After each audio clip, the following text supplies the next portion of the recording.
Welcome back, ladies and gentlemen, to another brand new video of this Enlightenment Podcast. Today I have a special guest here, Reece, my good friend, and today we are talking about meditation. The topic of discussion is meditation because, my friends, I know its supreme value, and our guest here inspired me to meditate for the first time maybe in years or 2 years. I have meditated since I was 19 years of age. To give you a quick history and a background, since 19 years of age, I've been sitting down with my eyes closed, not moving my body for about an hour a day. But recently, like in the last year or so, that stopped. Why did it stop? Because I felt like I was too good for it, or I didn't want to do it anymore, or because it became so uncomfortable. Because starting meditation when you haven't done it in a while, all the chaos inside of your mind starts to come to the forefront, and you don't want to deal with that. It naturally comes up to the forefront when you're not doing anything, but it definitely comes to the forefront when you're meditating. So, Reece has always said, I sit and I meditate every day. When I was back in the UK, I've been meditating 6 hours a day sometimes, and that inspired me. I was always listening very keenly. And he meditates regularly. So that inspired me. I'm like, okay, this is something that I need to do. This person is here, so it kind of gave me a little bit of a support, and I've started doing exactly that. I've just been closing my eyes, setting a timer for 1 hour, and sitting, and stuff has been happening. So thank you very much, Reece, first and foremost, for being this silent inspiration to me. And yes, so let's begin the show. I want to ask you some questions about meditation, your meditation practice. And first things first, why do you meditate so much? Why all this meditation? Why do you meditate? It's interesting because I came to like a realization the other day that one of the reasons why I was meditating initially was actually like a way of I don't want to say the word because it might get banned off YouTube. How do I say it? Of like can I say the word? I don't know what word, but you say it in a Ending oneself. Oh yeah. So it was like it got to a certain point where like I was suffering deeply in life, I guess. And it was like, I want to get out of here, I want to get out of this situation. This was when I started to meditate recently. I meditated at a young age as just like a natural thing. My dad was like a hypnotherapist. He used to meditate, and it was just like it was blissful to meditate when I was young. It felt great. But then when I started to get a little bit older and I experienced suffering, it was like a way of like non-dueling myself out of reality. It was a Mm. bypass. Um, a beautiful bypass and a needed bypass. So it was a way of like ending myself without actually needing to end myself. Now, this sounds super controversial, but you'll see that like a lot of meditators, this is what's actually going on. They get into this non-dual state, dissociated, and they can sit there for 5, 6 hours a day, and the suffering isn't there, because you're completely detached, but you're not like embodied. You're not feeling reality. So I would say that's like the one of the reasons why I was meditating for so long throughout the day was because my external reality wasn't what I wanted it to be. And the suffering was that intense. That was my only way out. I tried drugs. I tried pleasure. I tried the pleasure to the nth degree, and there was always a hangover of some sort, like an energetical hangover or some sort of like compromise. Whereas with the non-dual meditation, that wasn't the case. So that was the first part of it, but also at the same time, like it did teach me how to sort of just like be still.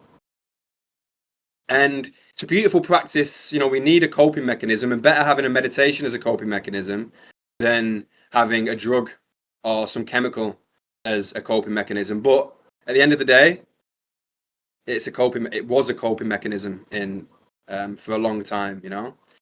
I'd say when I started to experience like the third eye orgasms, that was when other things started to happen, where I started to like my energy body started coming online. I started feeling things. I don't meditate for 5, 6 hours a day anymore. I think that's to do with my external reality starting to change and me being happier being in this space. Like my life is literally just like a big meditation. Realistically, I'm constantly observing. But now, why do I meditate?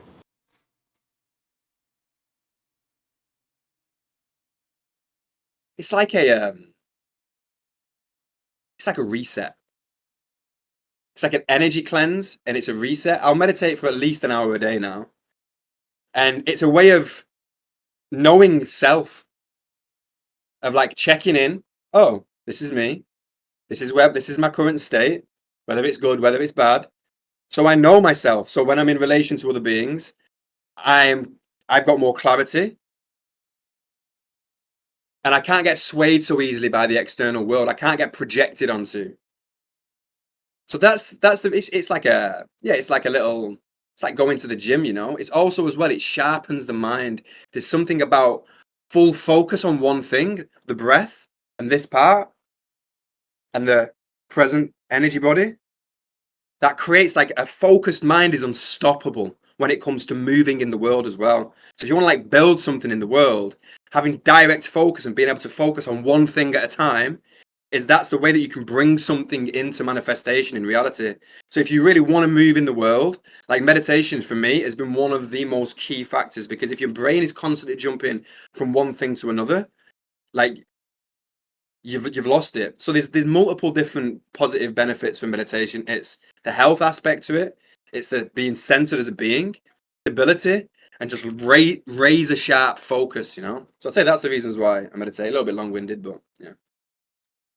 Yeah, that's a good answer. And thinking back in my life, definitely I've had stages in my life where I pursued meditation very severely. I was in Burma and I was meditating like 5, 6, 7, 8 hours daily because I wanted to dive into myself so deeply that I uproot the problems. I wasn't doing this because it's some happy activity that I want to sit with my eyes closed for the entire day. No, I was miserably suffering. And I know the cause inside. So I have to get this out. Then when something's happened to me, I kind of stopped doing that. Yet still, now I realize, and I've always realized this, that meditation is the ultimate maintenance. You can't really be successful and smoothly operate in the world and be lubricated without this practice. You need it. It's very needed. So it's the best maintenance there is. You gotta meditate. If you're listening out there, you gotta meditate. Yeah, like meditating for the purpose of finding a problem is definitely some like shadow somewhere. It's like obsessing over the problem. That's what I feel like most spiritual people do. Is like you sit there and it's like, look, meditation does bring whatever's present to the surface when it's present, but you don't go searching for it. You know, it's like it's like right now it's like, all right, life's nice. What am I gonna go and do? Try and find a problem? It's like you look for a problem, you're gonna fucking find a problem. Like it's so funny how like people who meditate or are spiritual, they're like obsessed with healing or yeah, like trying to, oh, where's the trauma at? It's like, look, like, fucking hell, we're gonna dig into the millions of years of collective trauma that we've all got. No, it's like it's there to just like realign the system. Maintenance is the perfect word. Yeah, it's like just maintaining equilibrium. But yeah, like if you're searching for a problem anyway, are you even meditating realistically? No, like it's like whatever you look for, you're gonna find, you know? Like realistically, the best like meditations are when there is no problem, you know? Mm-hmm. There is problems all the fucking time, but you're not obsessing over that, you know? You're just like, oh, the problems are the problem is never ending. There's never going to come to a point where the problem's ended, but you can just be with the problems and accept them. If something arises energetically, like a pain or a trauma, meditation will allow you to release it. Like the other night on the full moon, I had this big build of energy. This is what always happens with the semen retention, with meditation. Same shit's going on every single month. It's like I will have a big build up of energy, and then the build of energy creates like chaos in the mind. And then the mind loses. It's like, oh god, it's all over the show. And I'm sitting there trying. I'm meditating. I'm watching it. And it's like, okay, I need to fucking escape somehow. I can't escape. So then it's like, okay, I'll sit and meditate, and then just big emotional release. And then feel good. But once I've had that emotional release, I'm not going, oh, give me another one. Give me another fucking emotional release. I've done that, but that's not the way, you know. So, how do you meditate? What do you do when you sit down and close your eyes? That's it. Sit down, close my eyes, focus on the physical sensation, so my actual body. Light focus between the brow. Then I just watch the natural breath. Don't force it. And that's it.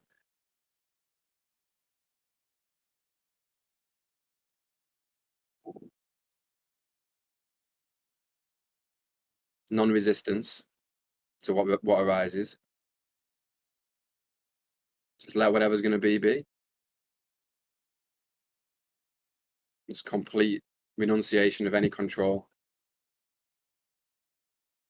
I will usually start it off sometimes with Sadhguru's teaching. So all the rules are my rules. I'm responsible for everything. All there is right now is all there is. It can't be any other way. I'm not the body and I'm not the mind. And I'm a mother to the world. I usually start it off with that. And then, yeah, just sit and be. Mhm.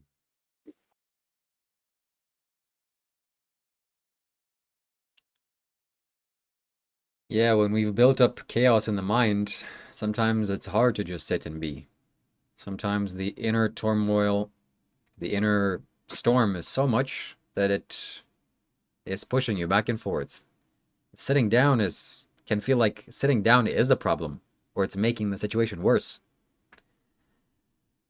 But meditation also is the easiest thing in the world. Just as you said, it's so easy. It's like nothing. You do nothing. You gotta get good at doing nothing at all, being the laziest person in the world. Laziness is not the right word, but doing nothing for sure. Yeah, I mean, see, the thing is, obviously, this isn't just something that happens overnight as well. Like, meditation isn't just like a quick fix. It's not something that just like one day you just sit down and all your problems are solved. In fact, if anybody tells you that, they're lying to you. Meditation is a slow, a lot of the times grueling. I'm just picturing myself like 7 years ago when I was like like rock bottom had hit and my mind was just complete carnage. And I would sit there just looking at myself, thinking, who the fuck am I? Like, how has it got to this point? Like, this noise, these intrusive thoughts are so severe. That's why I'd hid away from them for so long, and they built and built and built and built. Where it got to the point where it was like, if I didn't look at myself, if I didn't confront myself, I was going to end myself. So it was either end myself or look at myself. And I think that's where, and was it easy?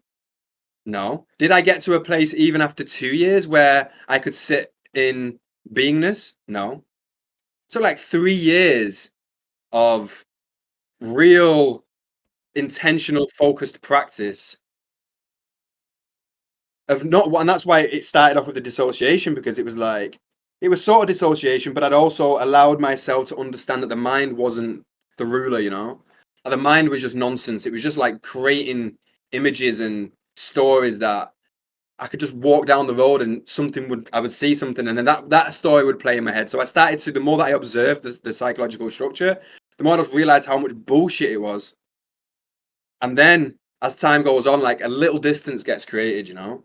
And then when you'll experience over time just like little glimpses of stillness. And then like it's like like you sense that and you feel that, and it's like, okay, that's possible. And the more that you meditate, the more that this distance gets created, the longer these periods of quietness and thoughtlessness arise. Like it's giving you the little reward, you know? And then as time goes on, like once you can sit there for like 20 minutes in a state of beingness, even if you might go into the chaos of life again and your thoughts might come back in a way. Like now, even if I don't meditate for like 6 months, give me a week and I can get back there, you know? So I always know that no matter how bad life gets, because it fucking gets bad all the time. It's like, that's one thing I realize the older that I get now, is like, this game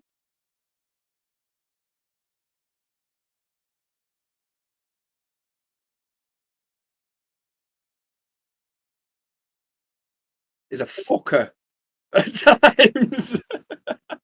It's like, you know, you say, why is it? It's as if I'm seeking constantly in the external world something to sort of like satisfy me, you know, whether it's like this or that. And it's like, it always lets me down.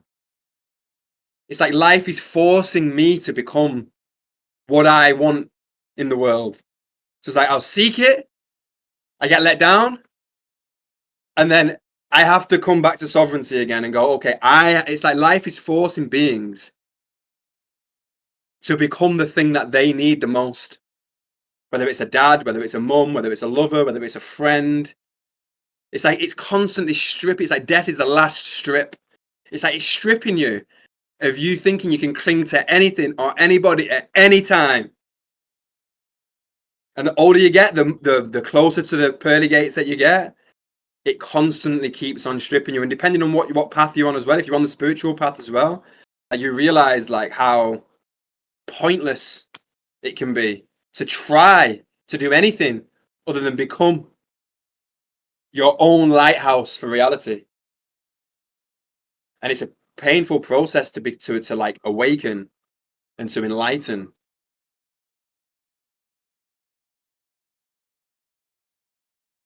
And like Sadhguru says, you either become wounded or you become wise.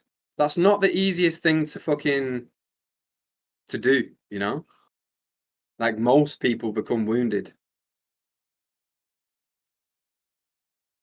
It's much easier that way. But in the long run, it's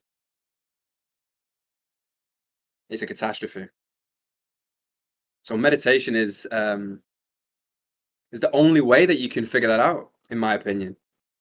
The only way that you can know the self and become a lighthouse is by looking at the thing that you are. If you don't spend any moment in your life figuring out what this thing is, the fucking what it was, it's so wild how it's like, this isn't just like a thing that everybody's doing, you know?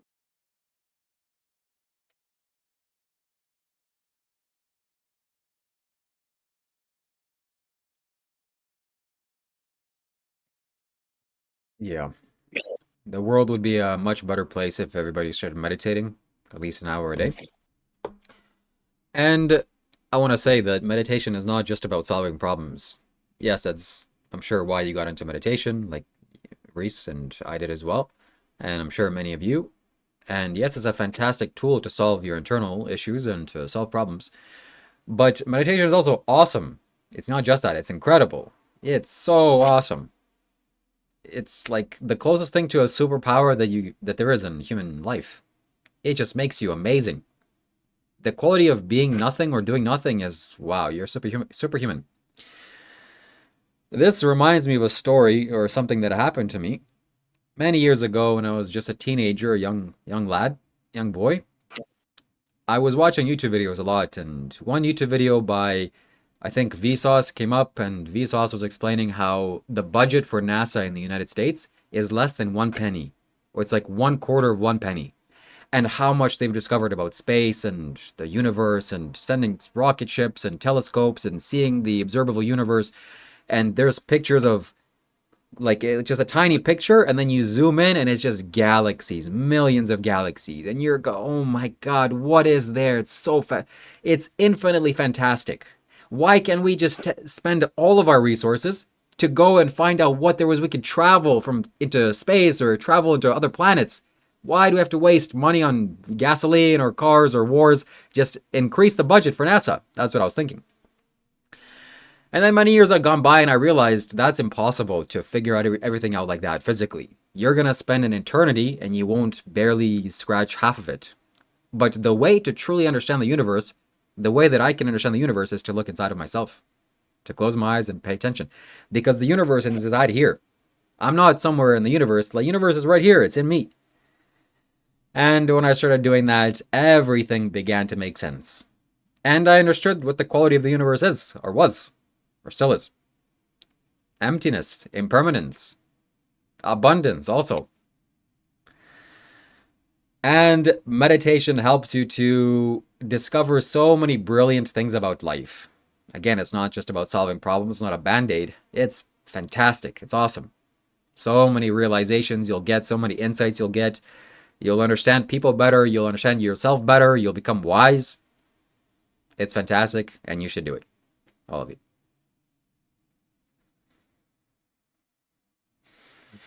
Yeah, I didn't get into meditation to solve problems initially, to be fair. I was just drawn naturally in the direction. And I remember like sitting there for some of the first times and just being like, wow, like this is it, you know? It was like, this is my life. There's no better time in the day. When I sit and meditate, nothing even comes close. No other experience in life comes close to when you can just sit and do nothing. Uh, but also, it's funny. People think that it's easy. Like people that were commenting on my life. Oh, you just meditate. Well, you said you do nothing. It's like, what are you doing? That's the everybody can do that. No. Yes. No. That's what I won't go into who it was, but when I was spending like 5 hours in meditation a day, somebody who was close to me, because obviously I had big business and shit like that when we met initially, and then I sort of like I fucked it all off. Then I would just sit in the room and meditate all day. She'd be like, "What are you doing? You're just doing nothing." I'm like, "Look, do you know anybody that can just sit there with their eyes closed for 5 hours straight? You don't know a single person that can you? I can do what you're doing. Can you just shut the fuck up for 5 hours on your own and just look at yourself and enjoy it? You know, and enjoy the self. Nobody can do that. So yeah, it's funny how people think that like if you just like sit there and meditate, it's like, oh, like that's the easiest thing. Yeah, try it. You try and get to, I can't remember what it is, but I think like Sadhguru talks about like if you get to like 6 hours still without moving in meditation, like that's like there's like this it becomes like another level of something, you know. Maybe that's like enlightenment or some shit. I can't remember exactly what I don't want to butcher it too much, but yeah, like, and that was the frustrating part about it is unless you're a sensitive being, you can't sense it in the other. It was like, so something inside me was like, I know, look, this inner state that I've cultivated is so special. I wouldn't trade this for £10 million. But because the other people around you can't see it, and it's not like this, it's not what's like respected. Like if you go over to like Tibet, somebody who can sit there for 5 hours in stillness, that's like somebody who people will bow down to. And like that's looked at as being success, you know? But we've twisted it so like people who just think that materiality is the thing that's is what successful is. It's like a lonely thing. It's like, okay, I can see me in a state. Certain sensitive beings can see me in a state, but everyone else just thinks I'm a lazy bastard. Mm-hmm. Wow. Yeah. Yeah, it's unfortunate that most people, I'm willing to say, are not this sensitive and they don't have this. They can't perceive this and they don't have this inside of themselves. That's very sad. It's like an analog to me. Some people have it and some people don't. Some people really don't have it and they're just like, the lights haven't even turned on in their brain. And it's just what it is. But yeah, not everybody can do this. It's difficult and it's like you're going into the storm. It can be like that. That's what meditation can be like, or is sometimes. And you got to be skillful. You got to really learn how to do nothing. It's not easy. So Sadhguru says this statement, or there's some study done. Men were put in a room by themselves, nothing, no stimulation, and either you press a button, you get electric shock, or nothing. You just sit. And the majority press the button. Like I'd rather experience electricity than just be by myself. It's not a good place to be psychologically. And if you're by yourself and you're lonely or bored or you want electricity stimulated, you're probably in bad company. You got to figure that out. Also, this is the number one thing that I see that's valuable in people. When I sit and talk to them, and after I observe a few minutes of how they talk, can you just be? Yes, I understand you're saying, like, you're saying things, you're valuable, you think, but can you just be? Like, how is your beingness? And the beingness speaks volumes always. It's not just about, you driving a Lamborghini or a fancy car or have a nice watch. And you can never substitute that. You can never substitute being. A person that's poor, broke, compared to a person that's so rich, they can always be felt. And people feel that. I think everybody feels that, actually. But the broke person, they can't give you a nice car, a nice watch. So they're in our society, he's get out of here. We like rich people. But I think that's slowly changing. I think people are moving towards nature. I think artificial intelligence is going to help us to do all the menial jobs. We're going to go live in Bali, spend time in nature, walk around barefoot, dance in the night, swim in the ocean, eat delicious fruits, delicious food, and meditate and be. Yeah, and be. I mean, that sounds like a perfect way to wrap it up, to be fair. I can't think of anything more beautiful than that. Yes, thank you so much for watching this video. As always, stay tuned till the next show. And thank you to Reece for being here. Thank you for joining me. Have a good day.